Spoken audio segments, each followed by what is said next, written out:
Hey, what's up? Welcome to DGenEd. That's degenerative education, meaning none of this is financial advice. Just me having fun looking at charts like the chart behind me, which is of the S&P 500 ETF, the ticker symbol SPY. And so I wanted to go over this, just really kind of following up on a tweet that I shared on the channel, just kind of thinking about it getting into the week. And before I do get into the analysis, I just want to let's see, share a reminder that I do this every Sunday. I'm trying to do it every Sunday at 9 p.m. Eastern. And, I'll do this for about an hour or, as long as there is demand for it. And if you do have a ticker request, make sure you request them just one at a time so I know which one to go over first. And then, I'll get on to a second request. I just don't want to be, I get caught up in the analysis and can spend too much time on one person's request, so let's just do them one at a time. And so, Nameless, I do see requests for 9 and PAG, so just let me know which one you'd like me to go over, and I'll jump into that, and then can get into the second one. But yeah, so I just really wanted to go over the SPY.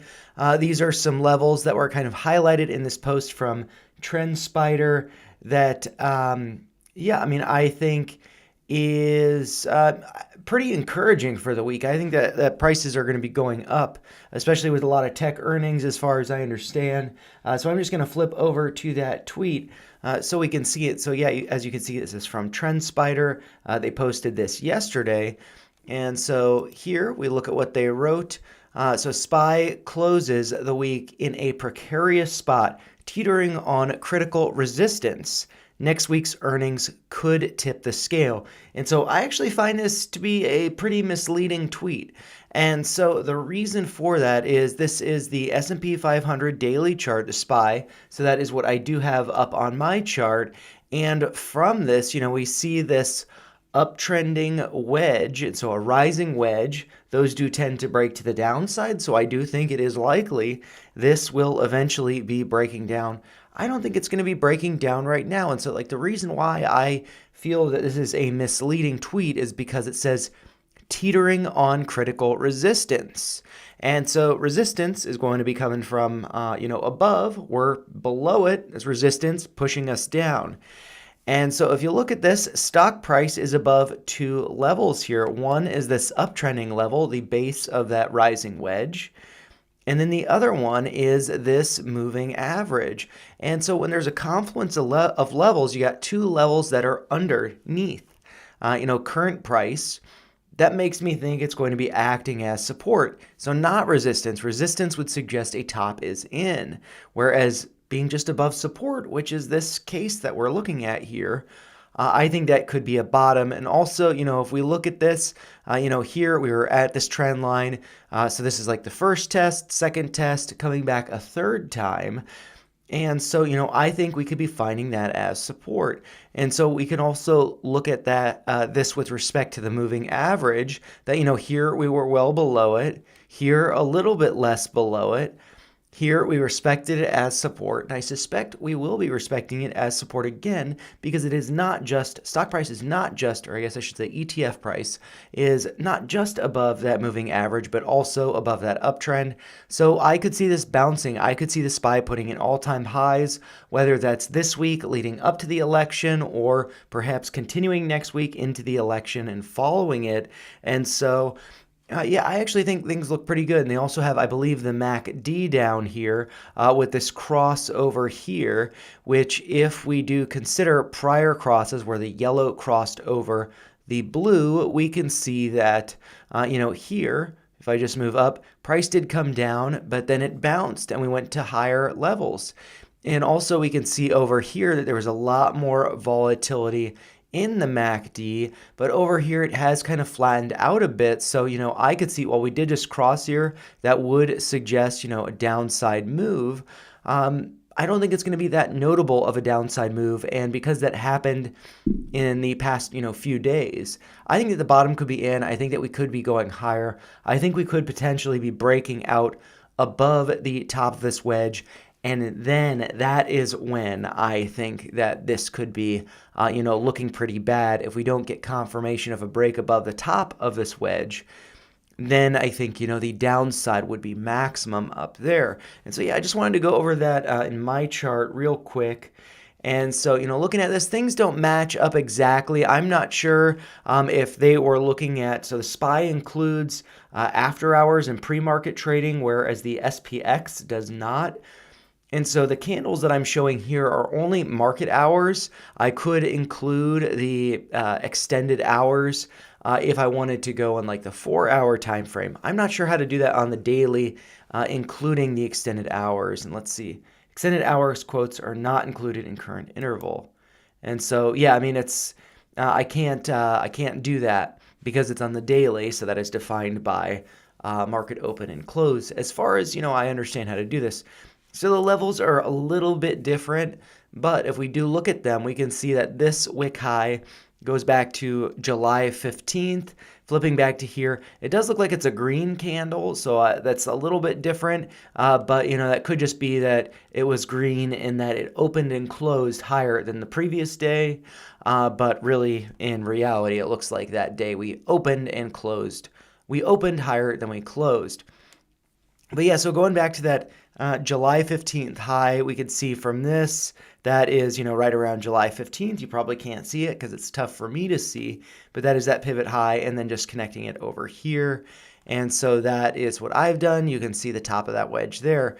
And then the bottom part of the wedge, this one, the way that they drew this is, so this wick coming down, which would be, let's see, around the middle of September, doesn't touch the pivot line, does connect to the low over here, and then it looks like it connects to the low from a few days ago.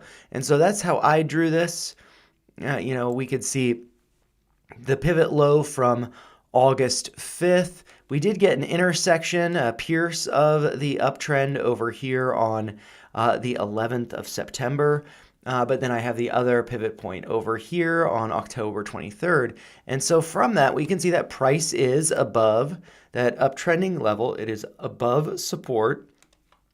And then I do have the moving averages up here, the peach colored one being the 21-day moving average, and current price is above that. And so I view this as a likely level that we will be seeing a bounce. If we do look at the MACD, I'm just going to kind of expand this a little bit so we can see it a little bit better. We did get this crossover here just as, TrendSpider has highlighted. But, it's not really so volatile as it was over here. So the swings between the red and the green, were a lot bigger than they are now. We're consolidating, we're tightening, in this wedge up here. And so I don't really view this as being that significant, just like over here, we saw the yellow dip below the blue here. So the yellow is the MACD, the blue is the signal. And so, it's just getting a little bit negative here, but then it popped up and was green again. So, it's like corresponding to where the cursor is. It came down a little bit here, but then it went up higher. And so I feel like, we're seeing those levels be tested right now, and I suspect that we will be seeing a bounce. And I'm actually just going to adjust this back down so it's not taking up too much space. And I might actually, let's see, I'm going to adjust this a little bit lower so it's just above Ed's head there, the RSI right here, and I'm just going to squeeze this a little bit. So we do have a little bit more room up here. But yeah, we have the prior high for the SPY of $586.12. I've got an alert set there just to see if it goes off. And I must say, I posted this for members, but I'm not sure others are aware. But I closed all of my short positions. I do have some UVIX, but not much. And yeah, I just think, I've been kind of fighting, trying to time the top. And I don't think that's just yet. I think that it could be, maybe the start of the new year, perhaps around inauguration, whoever is elected. But I think that could be, signs that we are the time that we start to see a top. Not just yet. I think that this is going to continue to rally. So yeah, I just wanted to go over that because I found this post to be really interesting, but just the fact that they said teetering on critical resistance, it's above support, and it's above 2 levels of support. And so I definitely think this looks like it's going to be going higher, but ultimately I do think it will be breaking to the downside. And so as far as major earnings go, up this upcoming week, we have Google and AMD, it looks like, on Tuesday, Microsoft and Meta on Wednesday, and Apple and Amazon on Thursday. So, I think it's going to be a pretty big week for the market, and I suspect that the S&P 500 will be making new all-time highs, but I'm not putting any money on that. I just wanted to share. And Sweet Lovely could definitely go over SNDL and Clove. And so I'm just going to add up. Nameless did not follow up with requests going over 9 or PAGs. But since there are only the 2 of you requesting right now, I'll try to go over all of what you're requesting. And so, but Sweet Lovely, if you let me know which you'd prefer I go over first, SNDL or Clove, that would be helpful for me. But I'll just start with Nameless's requests. And Nameless did also cheers emoji. And so I, was making old fashions for a lot of the videos or the streams, but I ran out of the bourbon, and let's see, switching back over to, actually this is not what I wanted. I want to go over to the channels page. Basically I got paid on Friday, but the majority of that is going to, paying off some debt that I had, some credit card debt, taking advantage of zero APR, and zero APR ends in November. So just paying that off. And, one of my goals was to have a, certain amount of Doge, really by the end of the year, but I feel like I'd like to have it before the start of the election. So I'm just trying to be very frugal in the next couple weeks before the next paycheck. And I, been working the past 3 days, 12-hour shifts. So I was going to treat myself to something to eat because I basically didn't do my dinner planning that well, and I didn't have much to eat tonight. And so I put up this poll, should I get Jimmy John's, cheap, easy, fast, or just make some instant ramen and then buy some $10 worth of Doge, which would have been about the cost of Jimmy John's. And so that's what I ended up doing because you guys voted for it. I thought about this morning because I was thinking about treating myself to some Jimmy John's, but it's like, yeah, but would I rather get, basically I want to get, I need to meet my goal basically with Doge. I need to hit $100 more of Doge, and I was just going to do that after my next paycheck. But that would be after the election. So I was thinking, well, what I could do is every time I, want to go to grab some food, or if I want to, I like cookies a lot. If I want to get some cookies, I say, or get a drink. I say, no, do I want to do that, or do I want to get some Doge? And so I got $10 additional of Doge. I usually do $3 DCA every day. But yeah, for today, I got 10 Doge, did not treat myself to some food.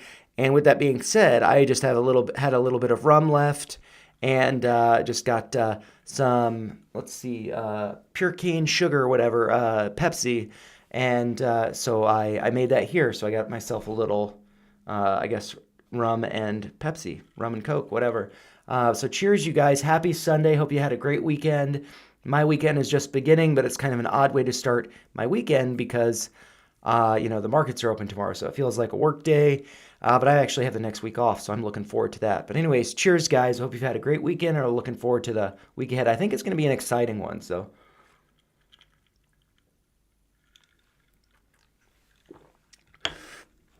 The thing that sucks about streaming and having a drink is that it's very difficult with a mustache. I can't drink too fast.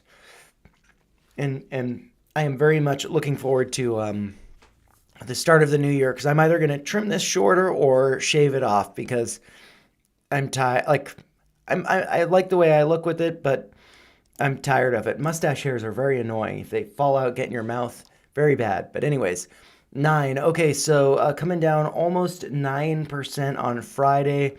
It looks like it's broken below this 1618. And yes, so one thing that I've kind of been trying to be more disciplined about, I'm actually going to remove the moving averages because I feel like they just add a little bit too much clutter. But one thing I've been trying to be more disciplined about is I did not do this with ChargePoint. I remember when I was initially building a ChargePoint position, it was coming down to new lows. And I feel like whenever something's coming down to new lows, and I'm not actually sure if this is, I guess this is not coming down to new lows, because there were lows over here at 79 cents and or 79.40 cents. And yeah, because I feel like they can always just come down to new lower lows if they're just bleeding. And so with this, let's see, 79.40 right there. I feel like that's potentially a bottom. Maybe, let's see. I don't know. Maybe there's something, I mean, right around $1, but it's already below that. But yeah, a lot of consolidation there. Yeah, because then it's just like, who knows how low it's going to fade because I've been drawing stuff up here. I'm not exactly sure how long it's been. I mean, I guess this did look like an inverse head and shoulder that looked. Yeah, so, oh, okay, and this is another thing. This is something that I don't talk about too much because it's really something that I'm just like learning through like failed experiences, I guess. Like the most bearish thing is when a bullish move doesn't play out, or the most bullish thing is when a bearish move doesn't play out. And so here, I had drawn this neckline for this inverse head and shoulders pattern. Looks very clearly like an inverse head and shoulders, but then over here we get this big bearish reversal candle, consolidation over here, and then it starts to fade. And so with that being said, this was a bullish pattern that looks like it failed. And so that could be a very bearish thing. We've already come down to, 9 has already come down to 91.01 cents, which was the low on Friday, just a couple cents above that. And yeah, I mean, so I guess, I'd look for it to reclaim like 97 cents. But we could also see, I'm not sure that any of these extensions down there are really going to do much as far as, really just like hopium. Is kind of what I gather from a lot of them. But what we can do is draw a downtrend from these lows, and that might offer some insight. And so, yeah, I mean, I could adjust this to be, it's like the close. Let's do no closes below, no opens or closes below. And so this is, let's see, I'll just connect it to the open of that day, which was $1.42. So if I look to make sure, yep, $1.42. And this one, the close is 106, so that's right. And so, above that level, but then it does look like, price could be coming down to like 79, 80 cents. So, yeah, at this point, and also this is an oil related company. Let's see, in oil field services. And one thing, Gareth Soloway talks about this a lot. So, Nameless, I'd recommend tuning into Gareth Soloway's game plans. I tend to post them on the channel. But at the end of them, he goes over commodities. He talks about oil, and he is very bearish on oil over the course of the next year. And so I imagine that would reflect poorly in 9. And so if I just flip over to the commodities here, you can see USO, ticker symbol USO, which is United States Oil. I don't have anything drawn up very nice on here. He had, I tried to emulate something that Gareth had drawn with, breaking below this level, pulling back, retesting it, getting rejected, and then pulling back, forming this uptrend, breaking above, now back below this uptrend right here. And so, yeah, he's talking about not U.S. oil, but oil coming down to like $50 a barrel. And so this is not that commodity. This is the United States oil ETF. And so I think, yeah, I'm not sure if he's talking about this or oil itself, which I'd have to pull up on TradingView. But he was talking about this coming down to like $50 a share. So I feel like oil's kind of risky right now. And my understanding is in the Middle East, there was just, I don't want to say things that might flag the video or flag the stream, but there was just an attack, but oil, something that was targeted was missed or something. So that's Yeah, I'm not sure. How that relates to this, but I feel like oil in general is kind of risky now, and that it's also kind of a tell from what Gareth talks about in the showing the economy's weakness. That like S&P is hitting new all-time highs, all this stuff. Nvidia is hitting new all-time highs, but we see oil, kind of fading, not really able to hold support, breaking below it. And so, with oil being, a big part of global commerce and transportation, that it's showing a lot of weakness. So that's going to be reflected in other stuff. So yeah, I mean, I'd be cautious with this because it could be coming down to 79 cents, and then if it was up here, like I imagine I was talking about it being this inverse head and shoulders up here, 126, that's failed, and like from that trend line down 25%. So yeah, I mean, I don't know how much lower it could go, but I feel like 80 cents is on the table. And so that sucks. I'm sorry about that. Good drink of choice. Yeah, I'm not sure if you're talking about the old fashioned or the Pepsi and I think Kraken dark spiced rum or whatever. I've had it in my cabinet for a while and just finished the bottle. But yeah, I've been working all day, so a little bit of caffeine can't hurt. But yeah, nameless. So hopefully that's helpful. I feel like it's tough to know where a bottom could be when something just has like downtrending support or potential downtrending support. And with this pattern failing, not looking so good. But yeah, so I mean, hopefully that's helpful. I feel bad going over that because um, my call on this pattern was incorrect, or at least it failed, and that ends up being pretty bearish, and vice versa. If this were to have been a head and shoulders pattern and it failed, and that would be very bullish. But anyways, I'll switch over to PAGS real quick. This one, yeah. So I had bought a very small position of this, maybe 10 shares. I'm not sure, but then I just started to think like, well, I'm not really too convicted in this position. This is, if you guys are not familiar with PAGS, it's a Brazilian, like a payment services company, kind of like Square, I believe, or one of those payment apps, or like yeah, I think Square is a good example. And so yeah, I bought it here, and then I was thinking, well, maybe it'd come down to $7.77, where this looks like there's a gap down here.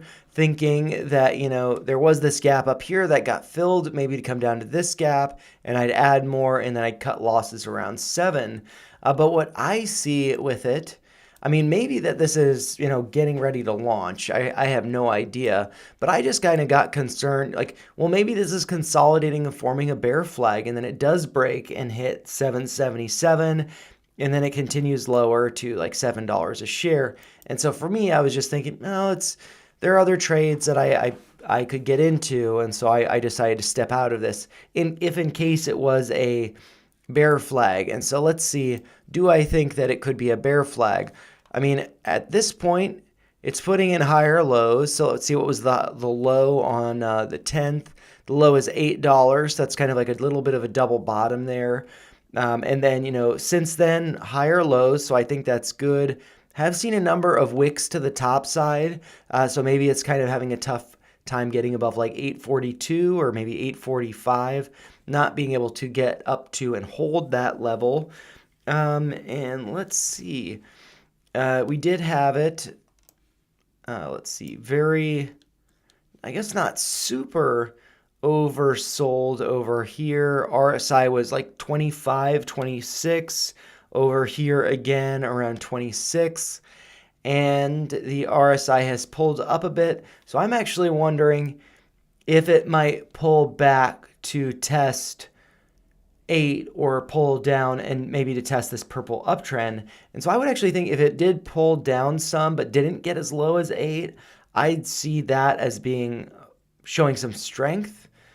But yeah, I mean, it's come down. and volume's been pretty flat, pretty low.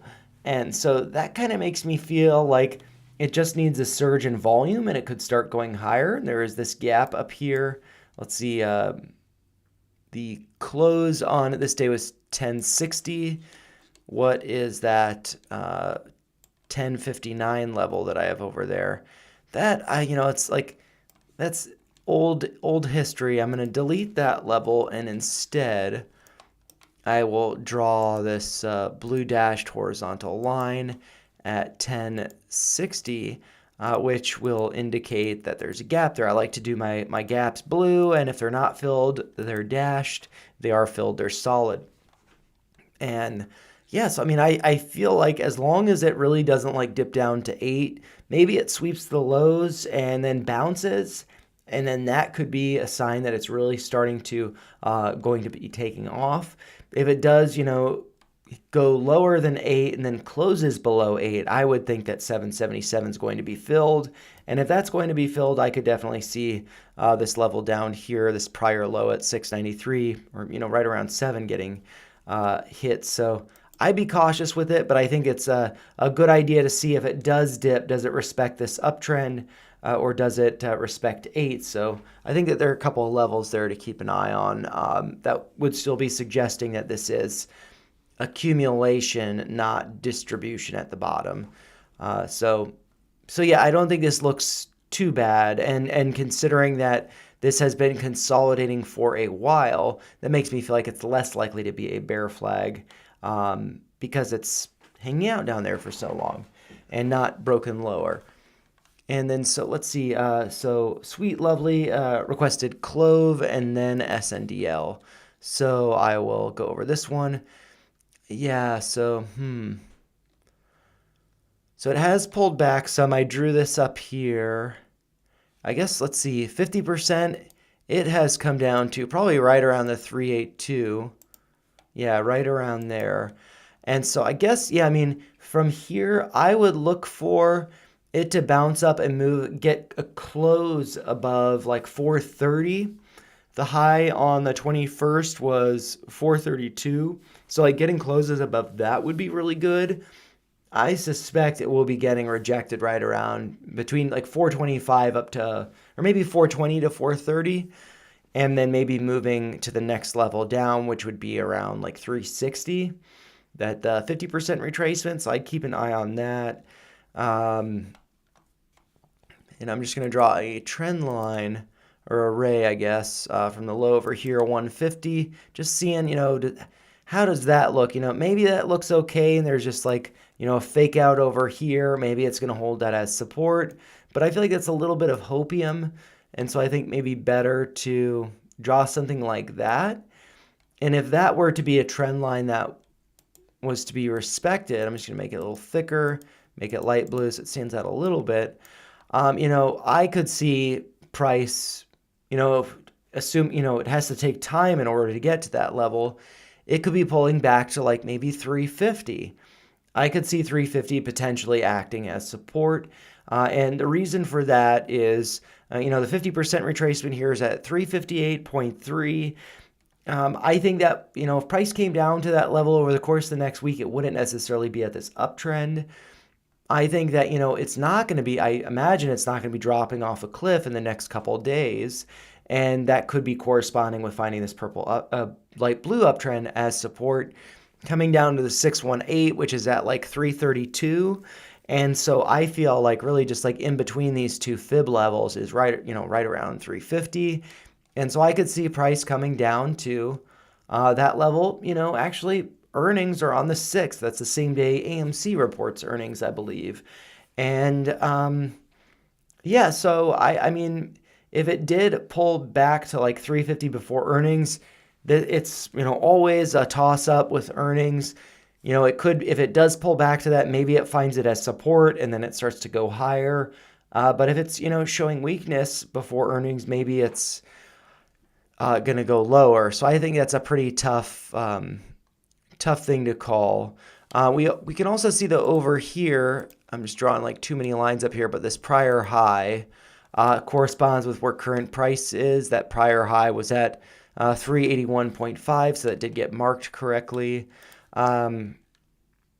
Yeah, so um, I mean, I think it's encouraging that on this day, on the 23rd, there was a big wick to the downside, suggesting that buyers were stepping in to push it higher, even though it did close red. And then it's just consolidated since then. So, I mean, this could be bearish consolidation, or it could be, finding a bottom. And so if there are moves to the downside, but then pushes back up prior to close, and we see like hammer candles like this, that could be a good sign, especially if there aren't too big of candles to the upside.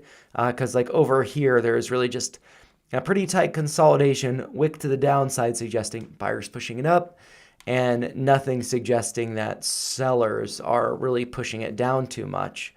But yeah, I mean, I could see it coming down to 350, and maybe earnings is what brings it down to that level. And that really wouldn't be that big of a move around earnings. So, but yeah, let's see. On this prior earnings day, it moved up about 12.5%. And so from current price, just out of curiosity, where would 12.5% bring it?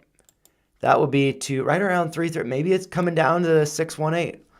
So yeah, I mean, I could see this. I mean, I could see that this breaks the uptrend around earnings. So definitely good to be cautious around earnings, especially after. I mean, so this is, so the end of June. So that's it's like a July, September, October, 3 months ago. This has gone up from like July 1st. It might have pulled back some from the high of 471, but this is still up 223% over the past 116 calendar days, which is about, is that 4 months? So it's July, August, September, October. Yeah, about 4 months. And so, yeah, being up 200%, I think that it could be a little precarious. And also thinking about this too, I must have mentioned this before because I have this uptrend up here, higher highs in the stock price, whereas there are lower highs in the RSI. That's bearish divergence. So yeah, I mean, I could see this pulling down to 350. Ideally, that holds as support. But with earnings, I feel like it's more likely to be pulling back. And maybe 313 is found as support, this yellow line corresponding with the high over here. So yeah, I'd be cautious with it. But maybe I'm completely wrong. So just good to manage risk. If I'm right and it does come down, manage risk. If I'm wrong, be able to take advantage of that. I've been getting better at using stop losses lately, so that might be something worth considering. On the 23rd, the low was $3.66. So I mean, maybe that's a level for a stop loss. And if even just from the lows over here up to that high, that's still up 30, almost 34%. So yeah, I mean, nobody ever lost money taking profit. I think that's a saying. So good to consider, even if, it's like, let's say I bought here. It's like, oh, at the highs, I was up 72%. I'm going to wait until it goes back to being up 72%. And then it comes down 50%. And then it comes down 45%. And now currently, like 45%. Might be good to take a little bit off the table and then, stop. In all honesty, over last week, I got stopped out of a couple positions. One of them was UVIX on Friday, just because I had a stop loss just above my average. And I was thinking, well, if it pulls back, I don't want to be selling any at a loss, or I don't want to be like diamond handing it if it's going to cool off for a little while.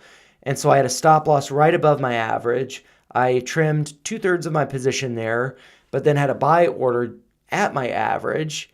And that didn't get hit, missed it by a penny. I'm still holding, the remaining third of that position.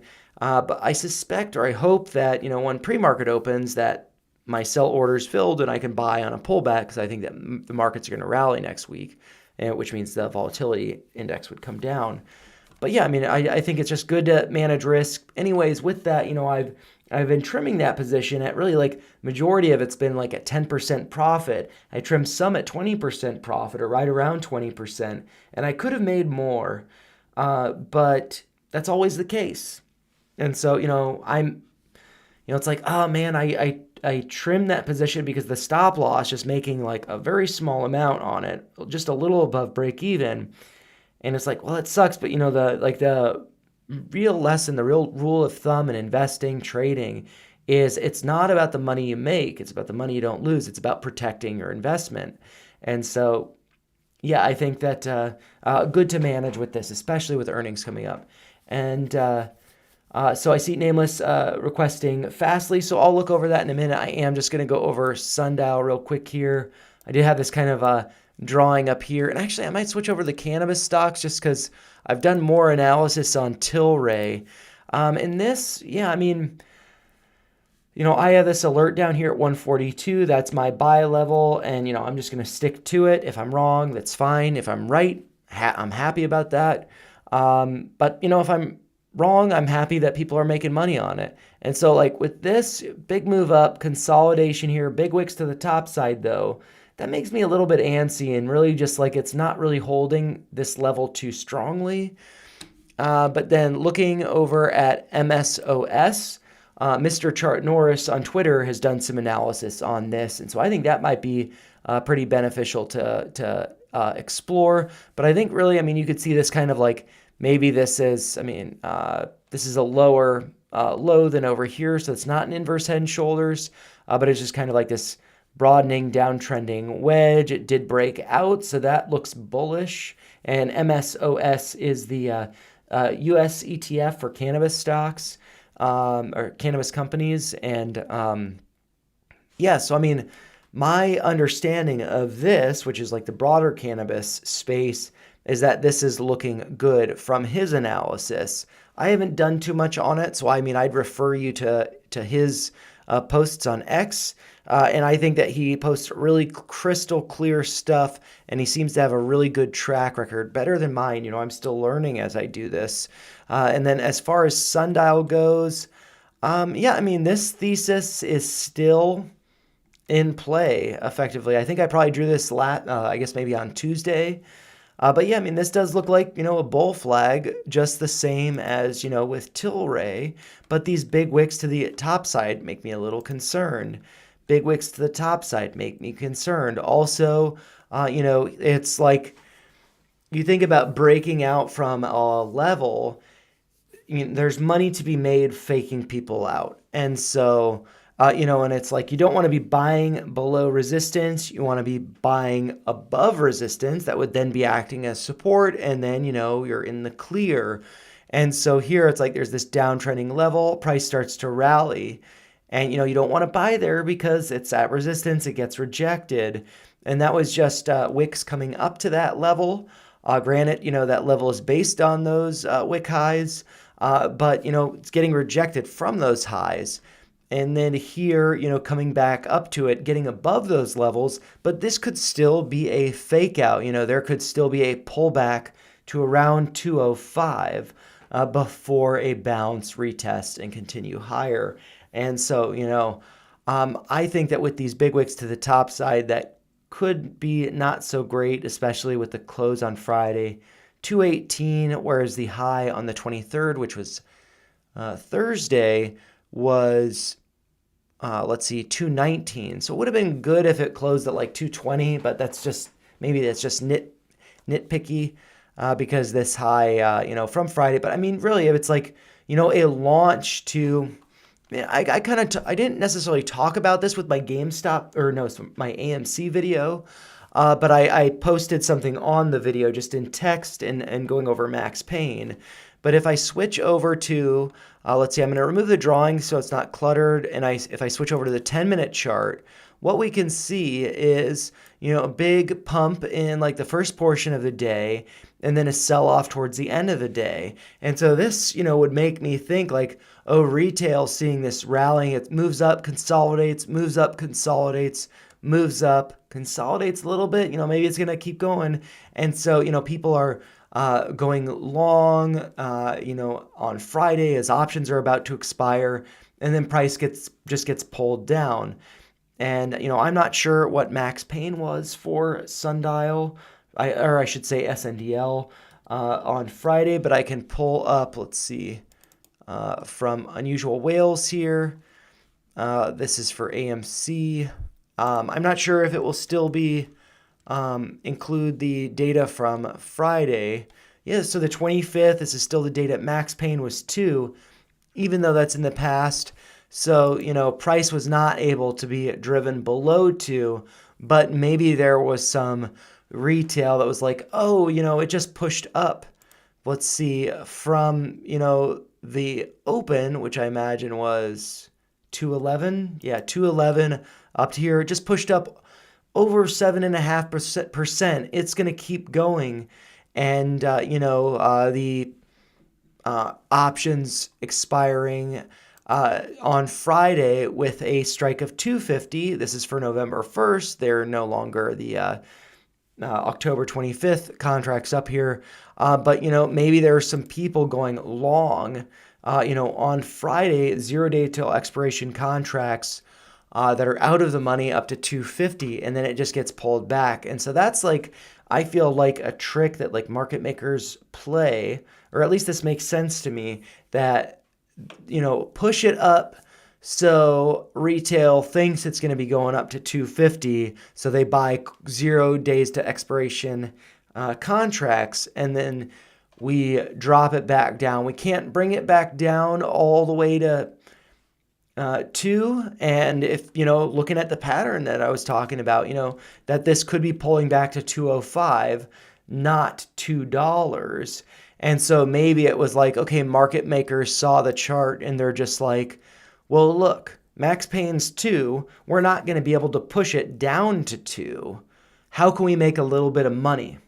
Let's push it up towards 250. Maybe we get some last minute bulls, buy those contracts, and then just let it fade. And they make a little bit more premium on that. Maybe we can actually, let's look this up in, I want to do this full screen. I don't need this half measure stuff. So let's see, contract lookup. So I am going to look up, actually, no, I want the overview. I think, do I want an overview? Yeah. So I want to do that for SNDL. And so this is going to be for 1 day. This is net premium. And so we can see that for the 1 day, as, price rallied in that first part of the day before selling off towards the end of the day, what was the net call premium doing? Going up. And so some of those calls would be calls that expired on the 25th. And so as that premium is going up, people might be FOMOing in, and then that premium, fades a little bit from the top. This is the net call premium, so it's not, it's going to include contracts expiring on the 25th as well as other contracts. But we can see, hottest contracts, highest volume. And so we can see that, let's see, October 25th, there were some $2 calls. We don't see any here really. October 25th, 250. And so that was,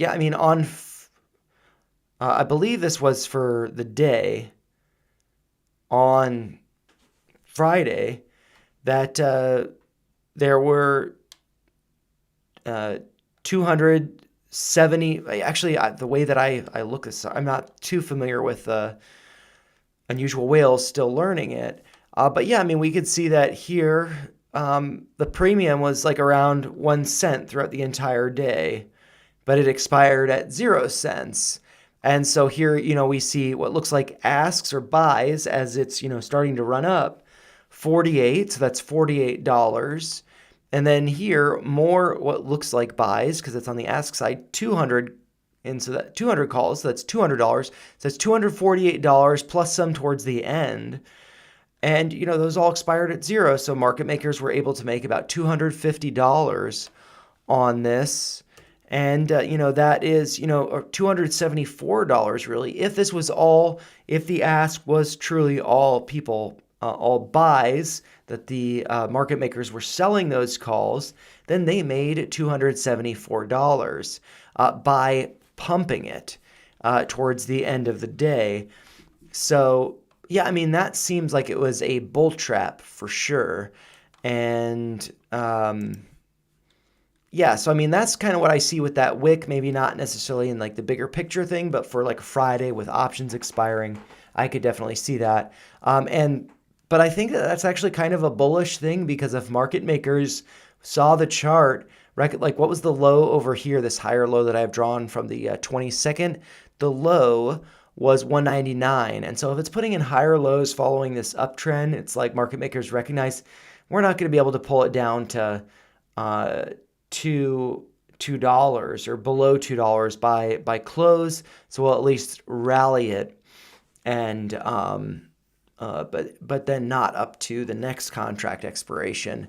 So yeah, I find that to be interesting. So hopefully it's kind of helpful for you guys, but kind of like understanding how market makers might influence a stock based on options expiring, because it looks like they would have made an additional $274, which may not seem that much, but if you watch the movie Office Space, I don't know if you guys have seen it. I imagine you have. But that is like, they're, had this kind of like scheme of taking, fractions of a penny off every like ATM exchange, I believe.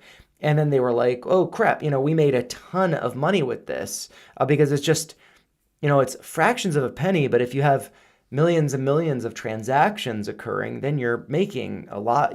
I guess, yeah, millions and millions, you'd be making thousands and thousands, tens or hundreds of thousands of dollars from that. So if market makers were doing this, facilitating this with a number of stocks, $274 times the number of stocks, especially ones that have a higher stock price, are probably going to have higher premium in their contracts. Definitely could be making more money last minute on the day. So yeah, I mean, hopefully that's helpful. Hopefully that's interesting. And yeah, so I'm going to switch over to, let's see, Fastly from Nameless, FSLY. And then ChargePoint and so Saul, let me know. I'll assume that you want me to go over to ChargePoint first. I'll put that up, and then I'll add TVGN once I go over ChargePoint.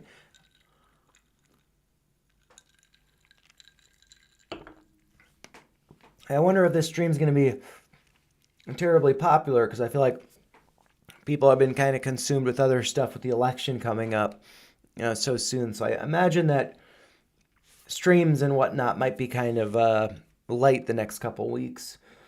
Okay, so Fastly. Let's see. All right, yeah, so this did not happen as I, had drawn, but this does look like it could be a bull flag. We see that, with this consolidation, I mean, it's holding 715. I'm not sure how significant that level might be. Old history, so maybe nothing too significant. It looks like the low on December 28th was 715. But yeah, I mean, this moved up and we see a higher highs in the stock price. What do we see with the RSI?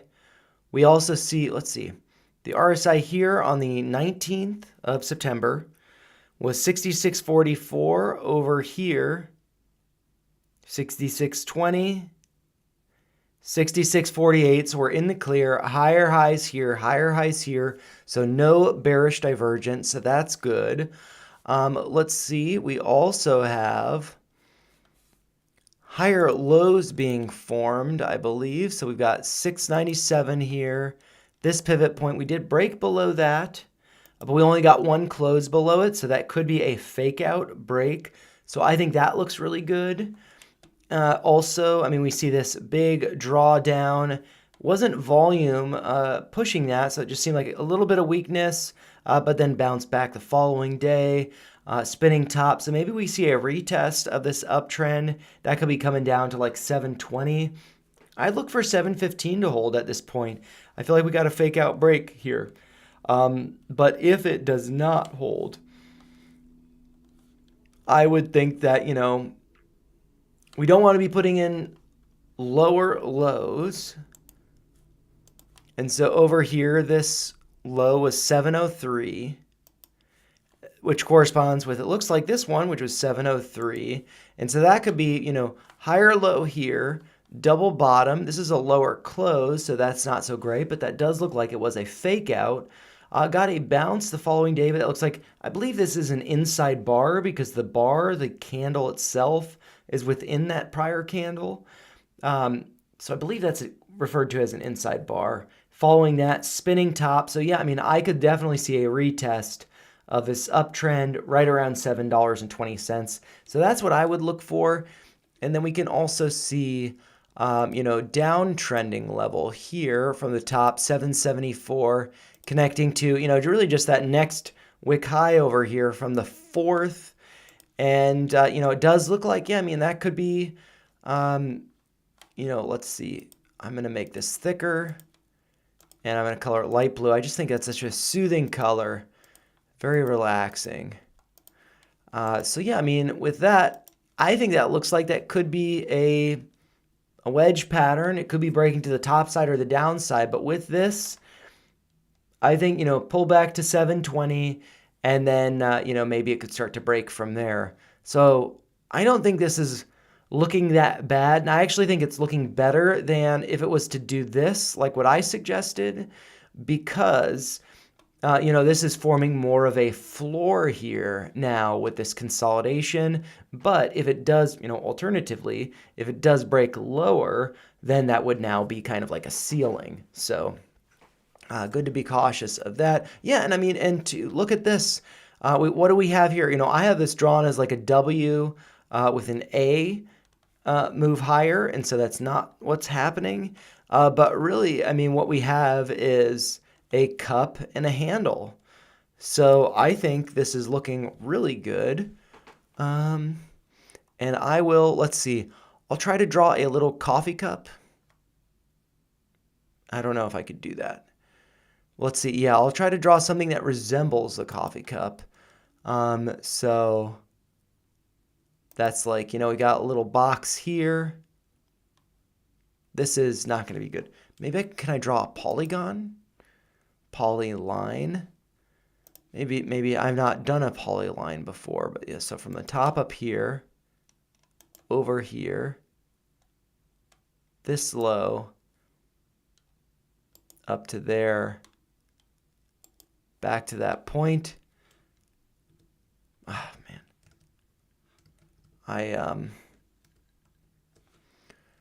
How do I draw a polyline?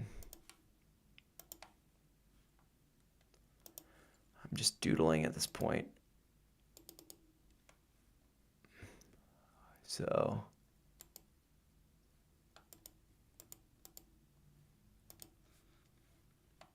what the hell? That's like the dumbest tool. Like polyline, how do you draw this? I'm just curious to figure out how to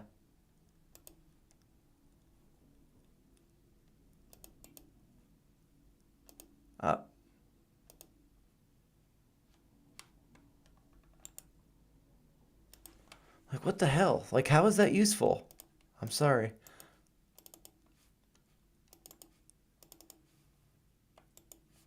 Like, you can't stop drawing with this tool. What the hell? This is like the dumbest tool ever. How is this useful?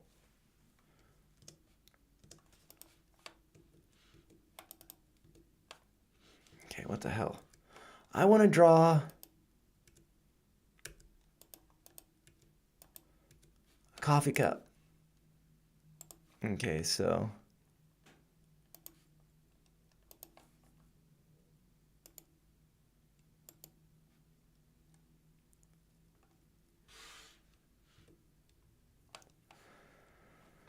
This is pissing me off, man.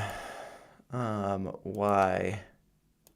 How do you use this tool? Seems like a worthless tool. Oh, man, yeah, that's the reason why I don't use that tool is because it's stupid and I almost ruined that flag. But, I mean, yeah, there's some utility in this that I can just draw.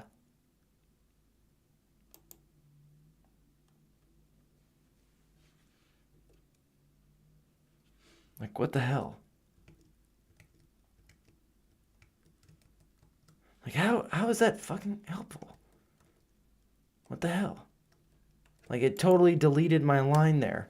Yeah, it's like the most worthless tool. I'm like, why is this useful? Like, so I just want to experiment with this. Okay, so that's how I do it. I'm going to try it once more.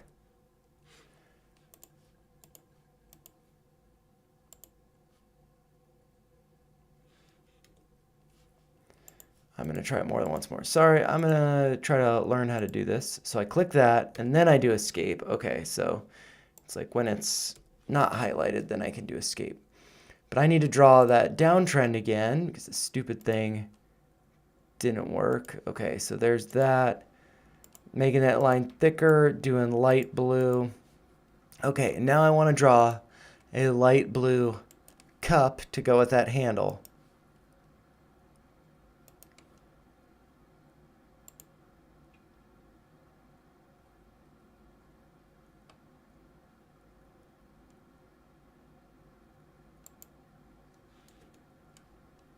Okay, so maybe it's a little bit ugly there, but make this light blue, thick. And so yeah, there's the coffee cup. And I'm going to delete some of this other stuff so it's not so cluttered. I don't think this uptrend there is useful. And so yeah, there's a little coffee cup. And so from here, maybe I want to, sorry, I'm having fun with this a little bit. I will take I want to use the drawing tool, and let's say this is the top of that cup. So I'll make that again thick, light blue, and I'm going to do some little steam lines for that coffee. I feel like I'm probably boring everybody, but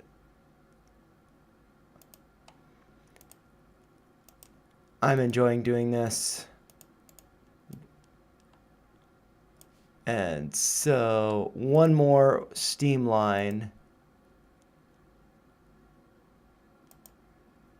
Or maybe I think I actually need to do one more. It's a hot cup of coffee, okay? It's very hot.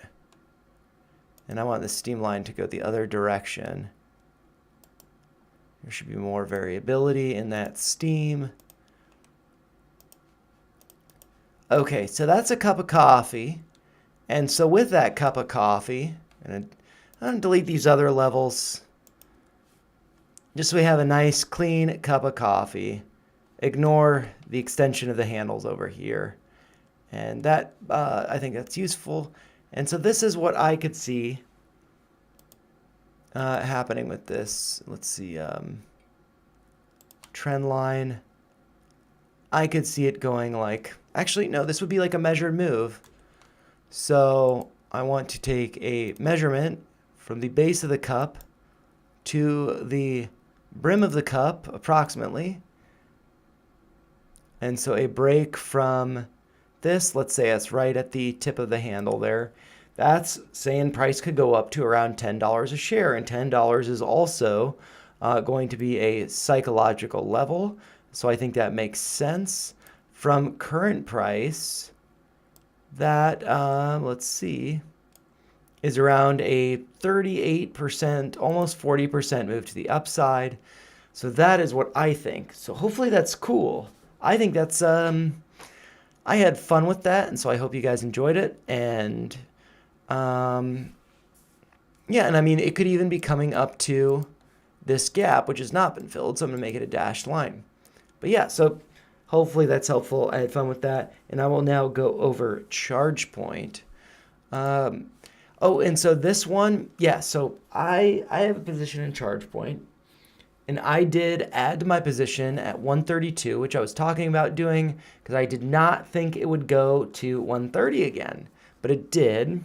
We're still putting in higher lows though, but with that being said, we broke this uptrend that I have here, which was effectively higher lows. It was support. I am though going to adjust this to be connecting with this low over here. The low from the 23rd was at 125.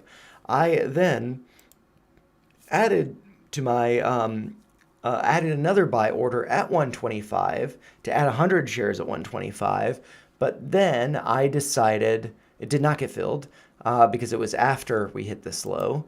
And then I decided, well, maybe I should just do like 10 shares because if it goes to 125, that could potentially be the beginning of further downside because this actually we are putting in at this point, higher low, but now we're putting in lower lows. With that being said, though, maybe this is, I don't know if that's a stretch, that this could be a wedge and that we could be breaking out. But yeah, I mean, I'm feeling like I didn't expect this to hit 130 and it did. And now we're trading below 130, closing the week below 130. And so maybe this could be going down more. So yeah, I have rather than a buy order for 100 shares at 125, a buy order for 10 shares at 125.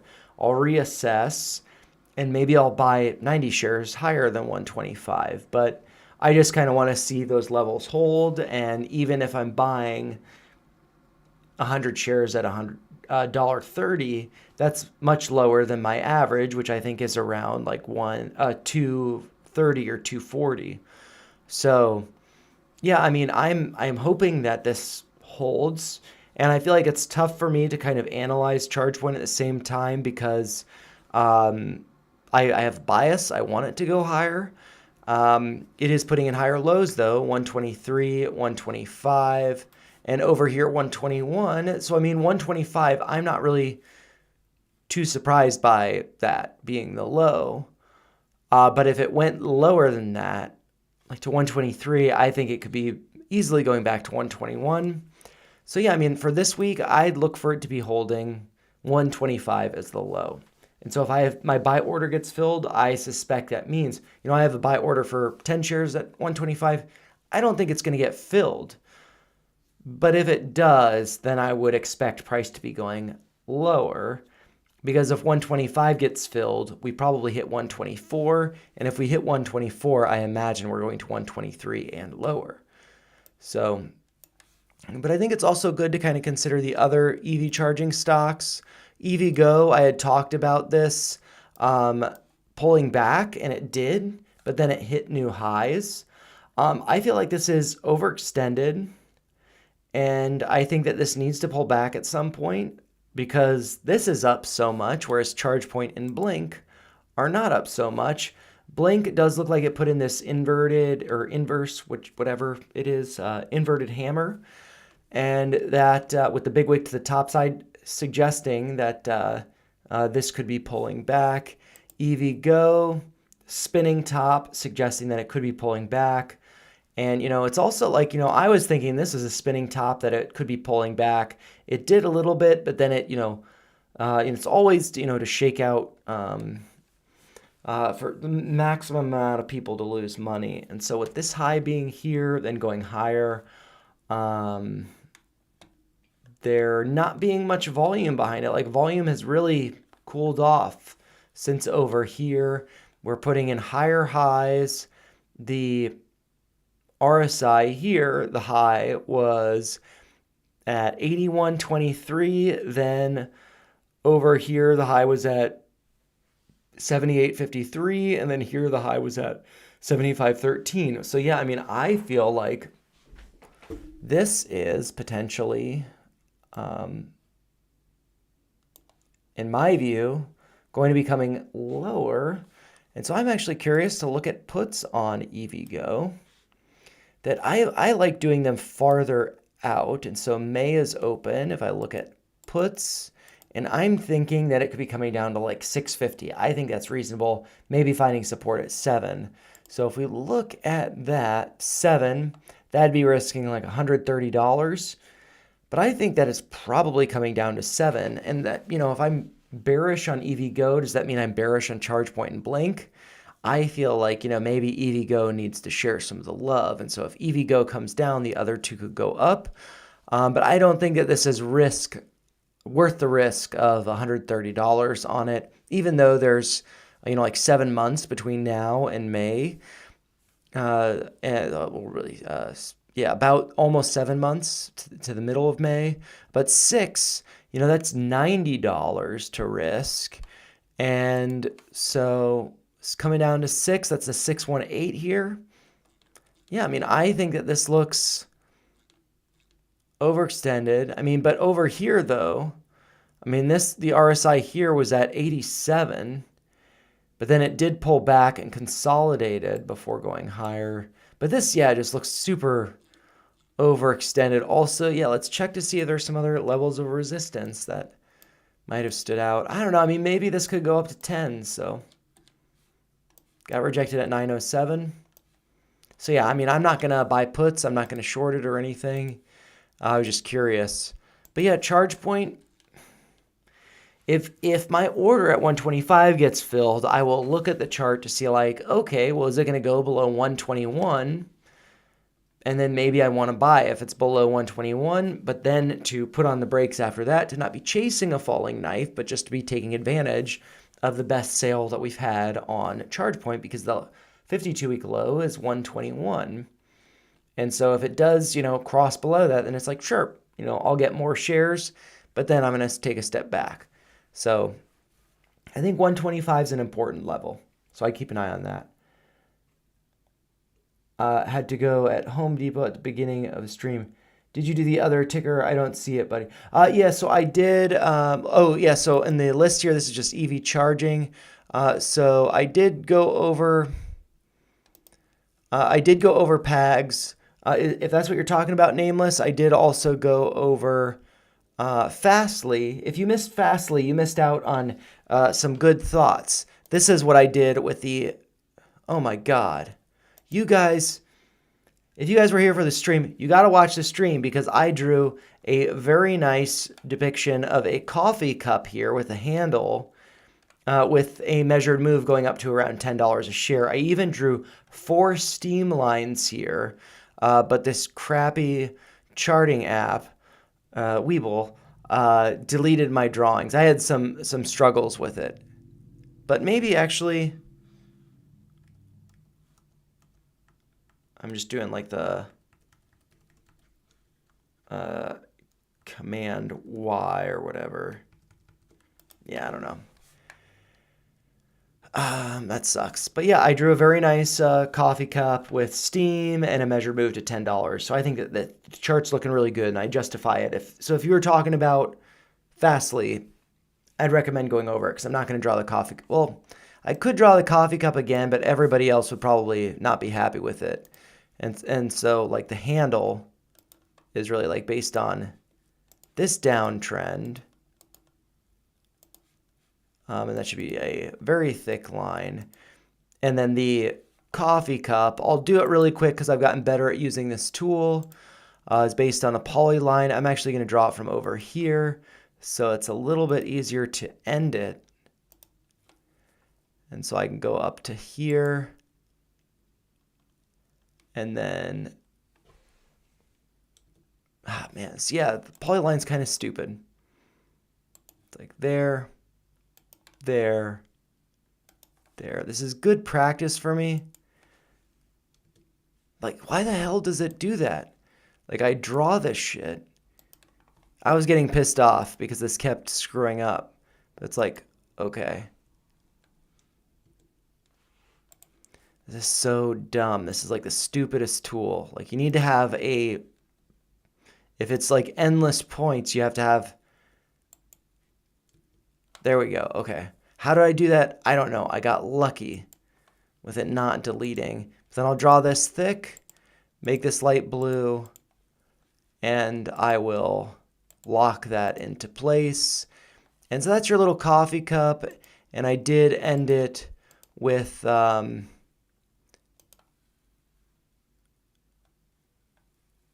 something like that.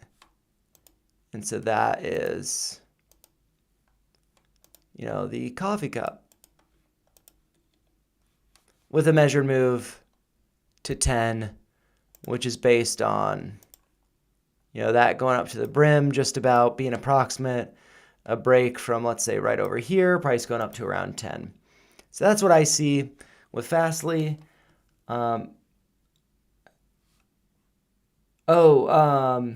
Yeah, so if you saw Fastly, but I had to go with a client at the very beginning of the stream. Yeah, so I did go over 9 and PAGs. I'd recommend just rewatching it because I, you know, probably spent at least 5 minutes talking about each one. And I don't know that I could go over it like I did with drawing this. What the hell?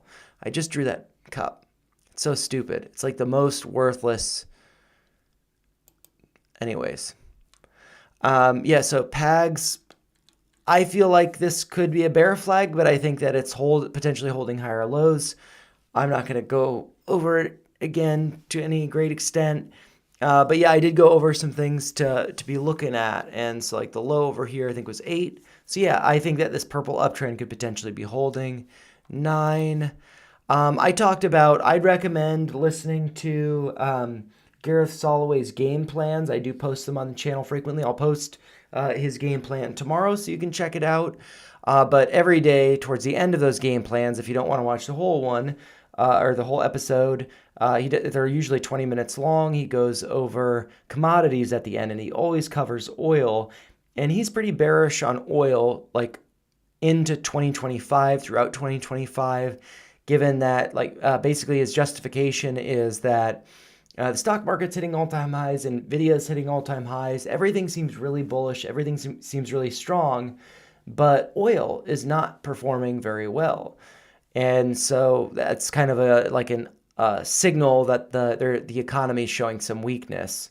And so with this being a oil fields and whatnot, I drew this downtrend and intersects with this 79.40, which was a prior low from over here.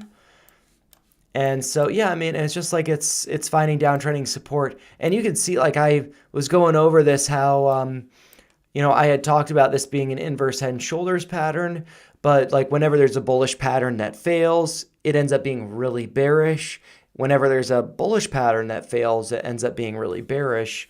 And so, yeah, I mean, it ended up failing, didn't get above the neckline, and then it just got rejected from that neckline, then it's come down. So, yeah, I mean, I don't know if it come down much more, but I could see it coming down to 80, and I feel like generally, like, stuff related to oil seems kind of risky right now, but with there being conflict and stuff, maybe there's something that would happen that would make the cost of oil go up.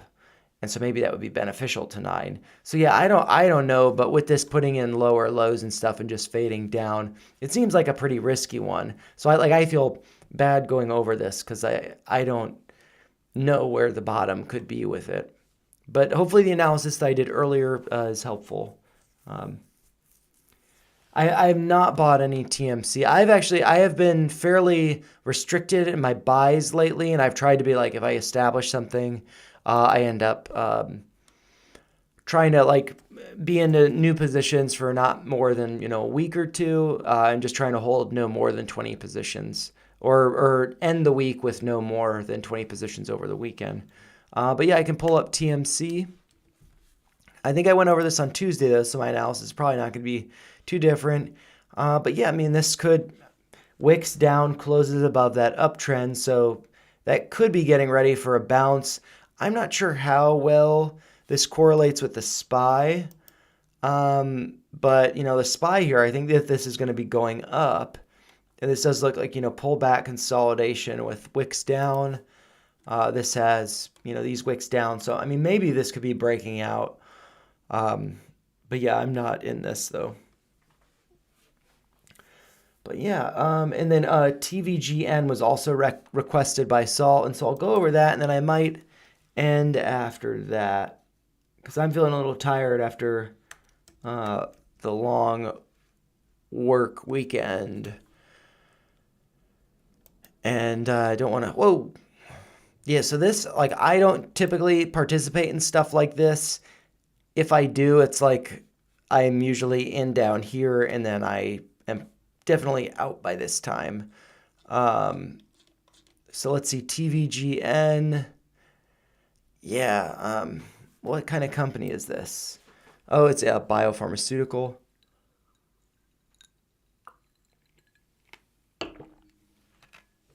So, Tevogen Bio Holdings is a clinical stage specialty immunotherapy company.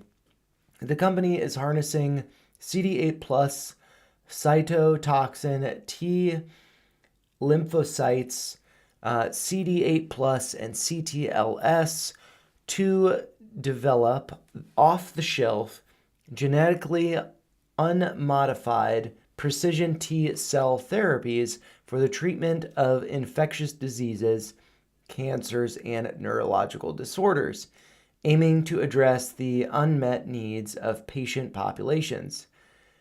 Its first production candidate, TVGN 489, is an off-the-shelf allergenic cytotoxin CD8 plus T cell therapy designed to fill a critical gap in COVID-19 therapeutic solutions for the immunocompromised and the high-risk elderly, with potential applications in both treatment and prevention of long COVID. In addition to TVGN 489, it has several product candidates under early stage development. The company is developing Epstein-Barr virus, EBV, specific CTLs for the potential use in multiple sclerosis and EBV-associated lymphomas. Its TVGN 601 is being developed for MS, and its TVG 930 is being developed for EBV-associated lymphomas. I feel like there are multiple words in here that are potentially problematic. This one and this one. So glad I didn't have to say them too many times. But yeah, let's see. Provides more guidance on exact T cell technology, which is from 2 days ago from TipRanks. Bar chart says Tevogen Bio provides additional guidance on introduction of T cell. To be honest, this reminds me of Resident Evil. I don't like it. Like, let's look this up. Resident Evil T cell. Yes, see that? Like, okay, the T cells, Resident Evil, Fanon, Wiki, T cell. I don't know what this is.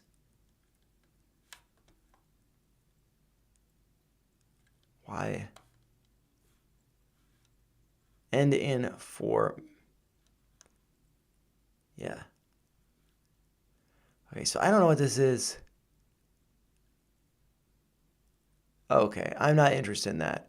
I thought that was something related to T cells. So a T cell mimic of Exodus dubbed T431.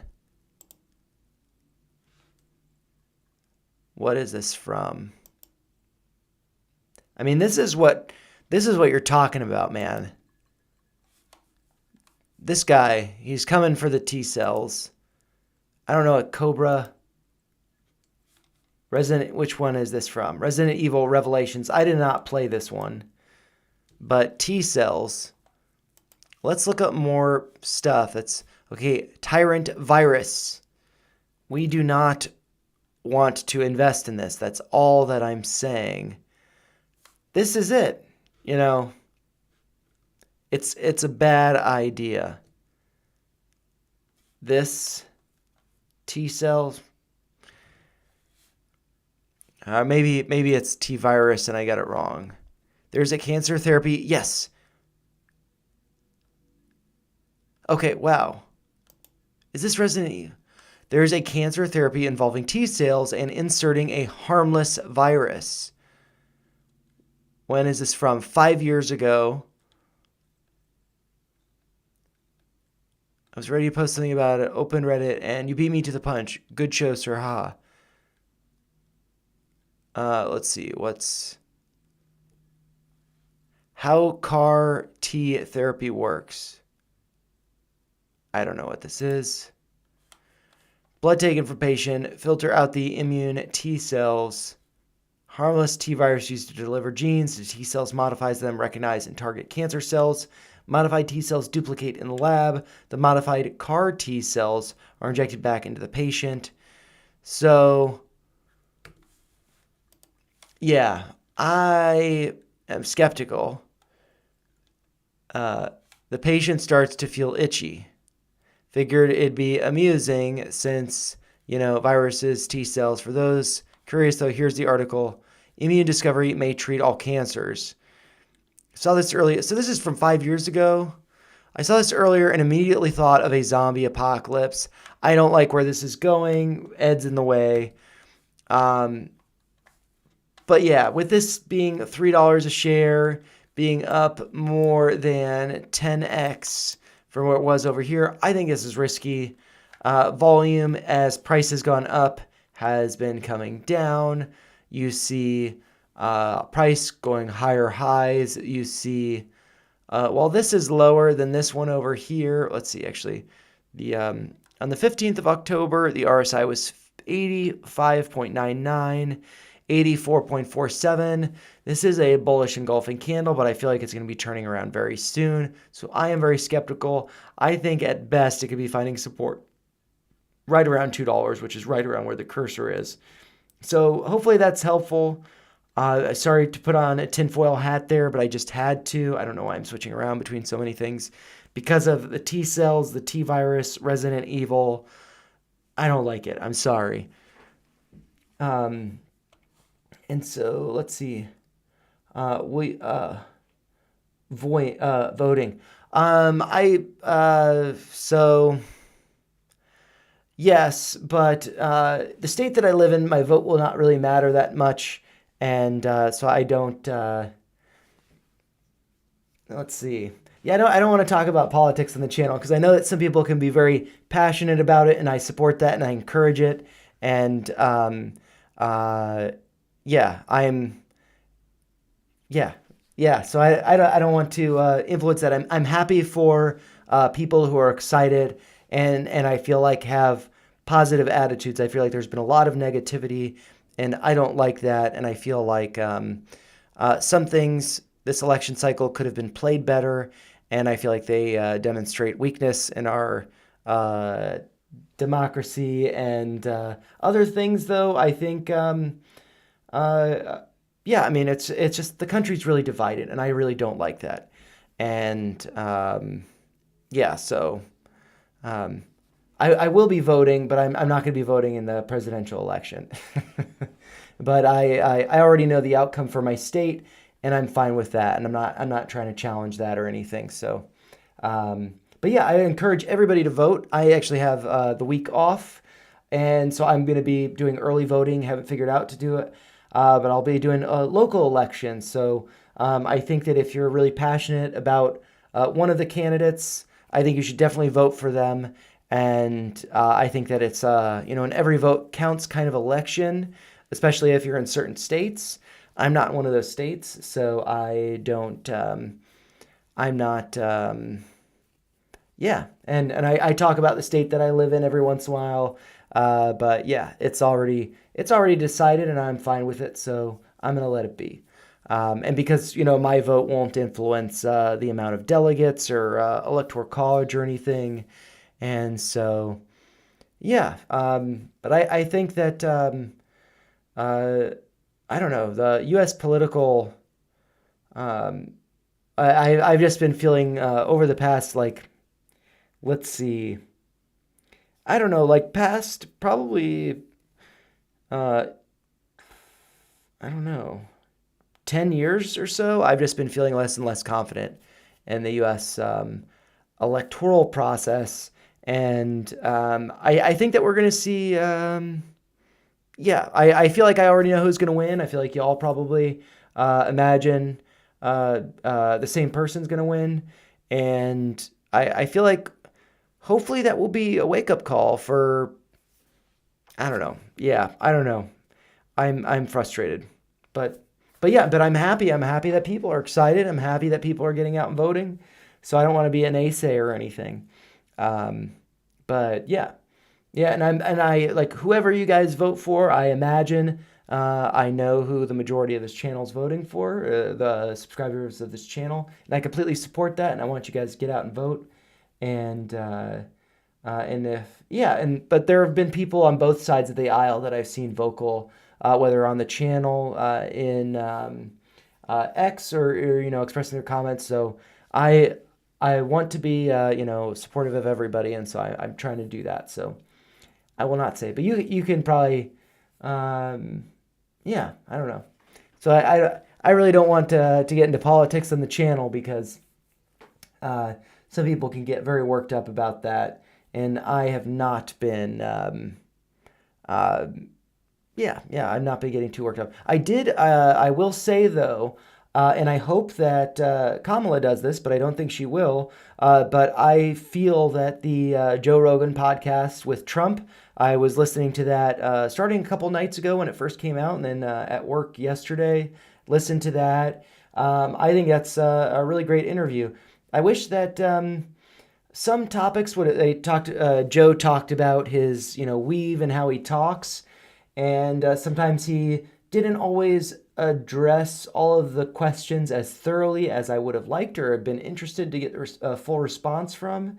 But I think it was a really nice interview, and yeah, it was just a conversation, and I would think that it would be good for Kamala Harris to do the same thing, um, because she just seems like way too scripted, way too tense.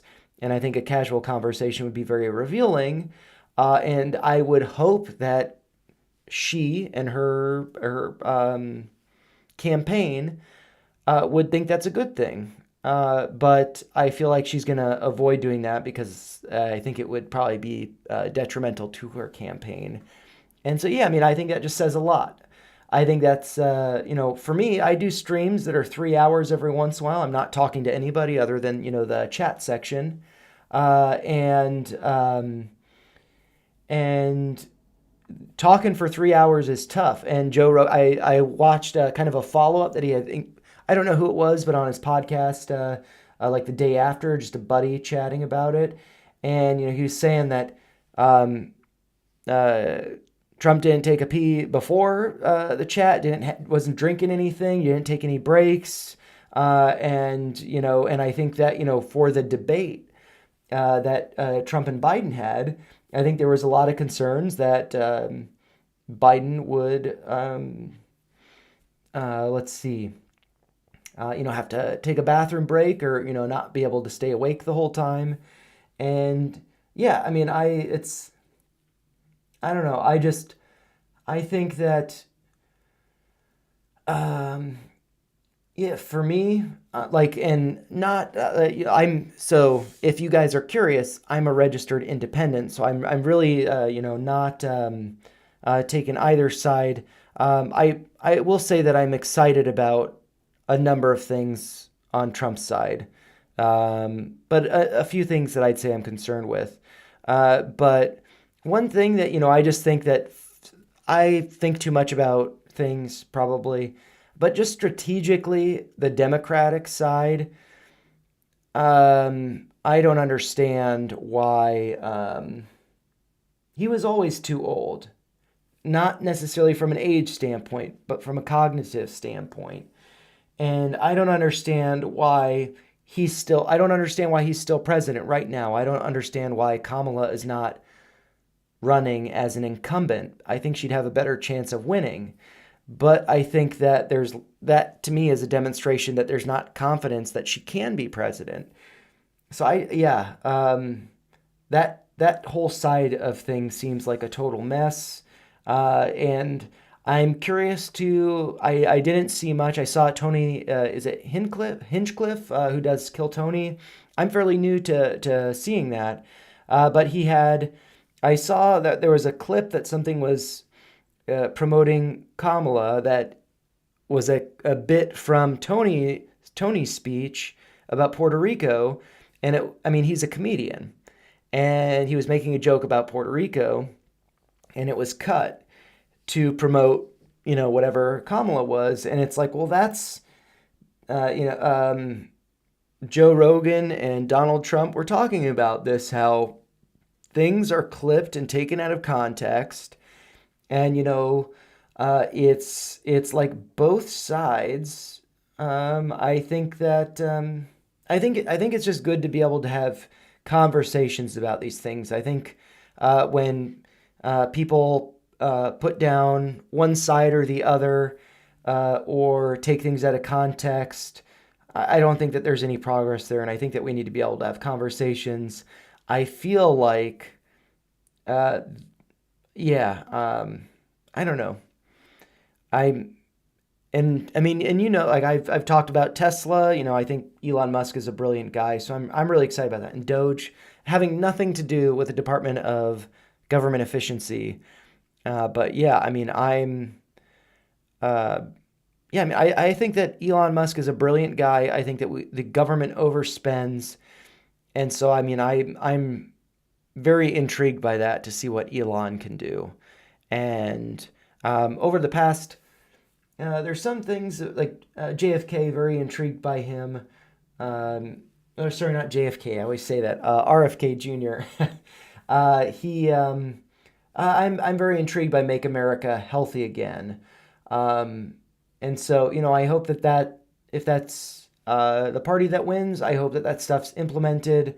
I live in a state where there's a lot of obesity and a lot of processed foods. And I think just as I get older, been trying to be healthier. And I think that that's much needed in the country. So I think that there are a lot of great things on that side. But but yeah, I mean, so we'll see what happens.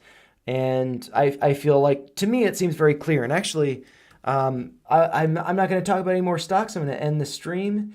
But something that I am just very intrigued by, from like how I talk about stocks and stuff. I look at the charts as data, whether it's emotional, psychological data, fundamental data. And so I'm really intrigued by data. And so I am wanting to look up Polymarket. I am very intrigued by this because, in the last couple elections, the polls are just complete crap, saying that Trump's not going to win, in 2016, and he did. And then it just being, too close for comfort in the last election. I hope that this upcoming election is a very clean cut. And so will Donald Trump be president? Yes or no? I think I don't know how to, I don't trade in Polymarket. So let's see. Like, I don't know how to, but I think it's very intriguing. Also, I saw this, which was posted by Armstrong. I forget the CEO of Coinbase. And he was saying, welcome to the club, or, congrats. And so this is, this article from the New York Times, the crypto website where the election odds swing in Trump's favor. I mean, and to be honest, I feel like framing it like this, the crypto website. I mean, not Coinbase, but Venmo, PayPal have crypto. Those are crypto applications. And so I feel like this puts like a negative connotation on this platform by saying the crypto website, because people who probably read the New York Times are probably not that familiar with Bitcoin and crypto, and don't understand that it's a blockchain technology, and that this is a way for people to get polling information rather than by calling or however pollsters get data. This is just people betting on who will win. And so I guess, with with Donald Trump, Elon Musk being more in the crypto space than the Democratic Party, I feel like this is probably going to be more right leaning. But I'm very curious to see if this is a better predictor of the outcome than the conventional methods. Because what this says, so I'll continue reading, Donald Trump, Elon Musk, and CNN, so I mean, a major news network, have cited the election predictions platform Polymarket, a betting site where crypto enthusiasts have wagered more than $100 million on who will win the presidency. And so this person is the CEO, I believe, of Polymarket. And he says that given the latest New York Times article on Polymarket, this seems like a good time to make clear. And then he lists all of this stuff, which I won't get into. And let's see. I don't want to get into the comments of that. I want to get into their, oh, okay, so I think I go back to posts, and so I'll keep scrolling. And so, yeah, this is from October 25th, from a couple days ago, and this is saying that Trump seems to be very much in the lead. And, yeah, I think that, I know Arizona's a swing state, Michigan's a swing state, Pennsylvania's a swing state, I believe. And so I guess, yeah, the lighter colored ones are missing. But yeah, I mean, I think that, just comparing these two, he's done this 2 times before already. And she failed to do this once before. And this all got thrown in her lap, and she seems to be choking up. I think Joe Rogan was talking about it very. I think he makes a really good point that it's just, so much has been thrown on her plate, and some people can handle it, some people can't. I just don't think that she can handle it. And it was pretty last minute, and she was not voted upon in a primary. She was just placed into that role. And, she hasn't been an outspoken vice president. So, and she's not president right now, which I think that she should be because Biden is clearly not capable of doing the job. But I think that even more speaks to, what is the presidency. So yeah, anyways, I don't know if you guys are, interested in my take on this. I feel like it's very clear to me based on data coming from the new age that we live in, the age of the internet, not of dial-up polling, but of crypto and blockchain. I think this is really interesting. And so aside from, who wins, I'm really interested to see if this is, a new and better way to get real live data consensus polls of what the population is thinking, and it seems very clear to me that he's going to win. But, I know that there's been Republicans who have switched to the Democratic side. I think Anthony Scaramucci is one. I follow him on Twitter because of his involvement in Bitcoin, really. And just been very outspoken for her. I mean, Mark Cuban, very outspoken for her. But I feel like that's, it's like this is part of the machine, and, Rage Against the Machine.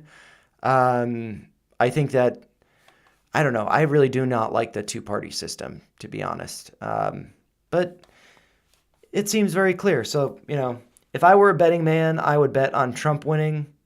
I mean, I guess I am a betting man, but I'm not going to bet on this election. I'm just going to expect that he's going to win. And so I know that's going to make a lot of people very happy, and so I'm happy for you guys.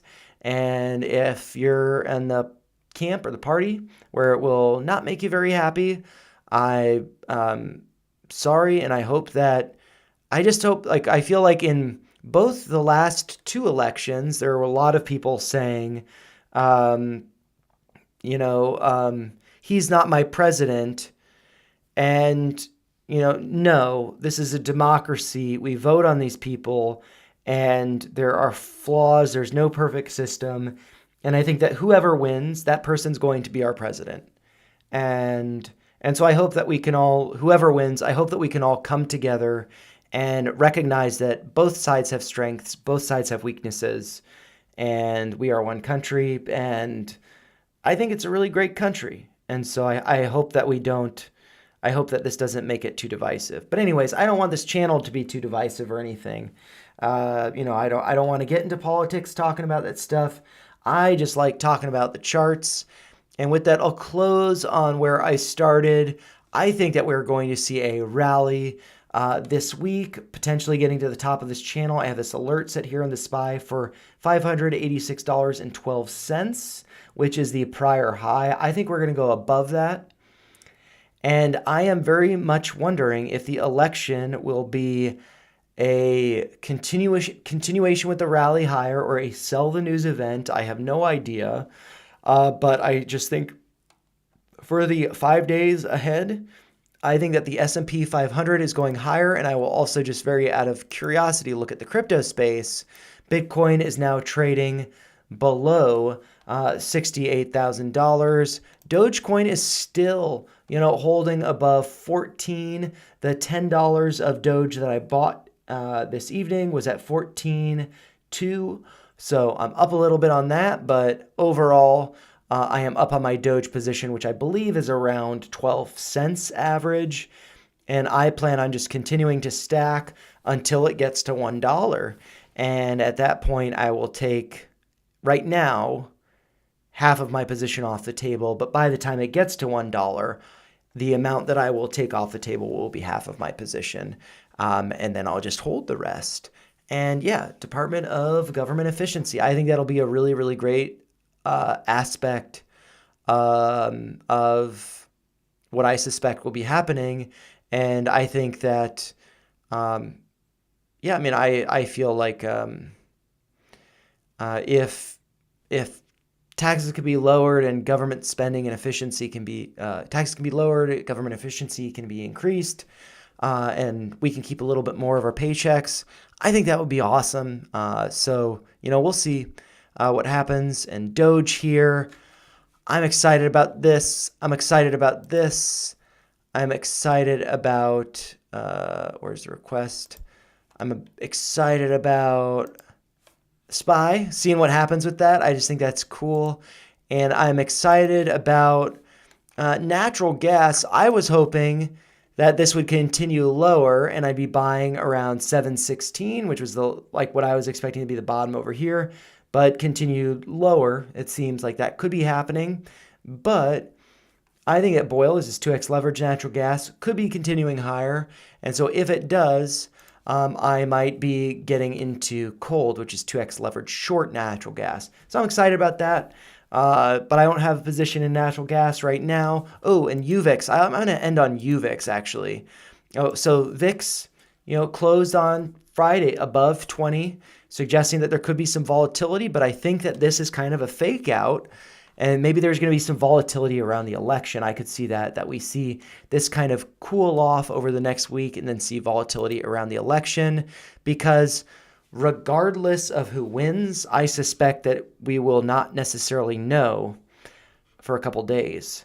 And I think that volatility could be spiking up.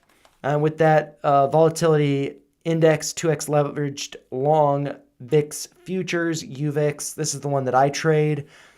I have been accumulating around here. Have my average around 496, and I have a very small position now, which will get filled at a 20% gain, which is right around, I think 596. I'm not sure exactly. I've got a limit sell order placed. I suspect this will be pulling back, and I will be adding more. And that's basically what I've been doing since, following this. That was a wake-up call for me, and then I just started stacking slowly, not too aggressively, and I just trim, when it goes up in 10% increments, pretty much selling at an average of 10% gains, and then I buy back when it pulls back, and sell for 10% gains, and it's been a really great trade for me ongoing. And I think overall, I think this is really cool that there's this downtrending level based on the high from, let's see, July 25th, and the high from September 6th. We got like a beautiful rejection at a close at that level. And so I could see us getting rejected from that level tomorrow, which would be around my limit order. So I'm hoping that gets filled. And then we see a pullback. But then, we're looking at this wedge. I think it's going to be breaking to the upside. I think we could be seeing another something like this going up to 20. And I probably won't be holding if I have a position up to 20, but I'd be taking, 10, 20, 30, up to 100% profits probably. And so, yeah, I mean, I think there's some volatility in the future, but I think next week this is going to be cooling off. SPY is going to be going higher. I think that the tech stocks are going to be going up more from their earnings. And yeah, I think it's just going to be a really good week. I'm excited about it. I'm not working, so yeah, it should be good. But anyways, I hope that you guys enjoyed the stream. Sorry I got into a little bit of a political tangent, but yeah, I mean, I just see people getting worked up on both sides, and I want the country to win. So I want it to be best for us and best for our investments and best for our families. And yeah, so I hope that's what the outcome is, whatever it is. And with that being said, I need to finish this, so I'll just slam this and then I'll close the stream.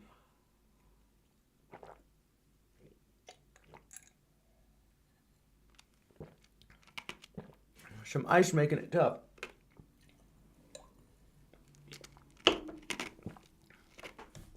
And if you have not already, make sure you like the stream. I'm sure you guys are all subscribers. And yeah, I'll try to have some videos out tomorrow. And I was actually thinking about one that maybe I'll pull it up on my phone and I can just hold it up to the camera.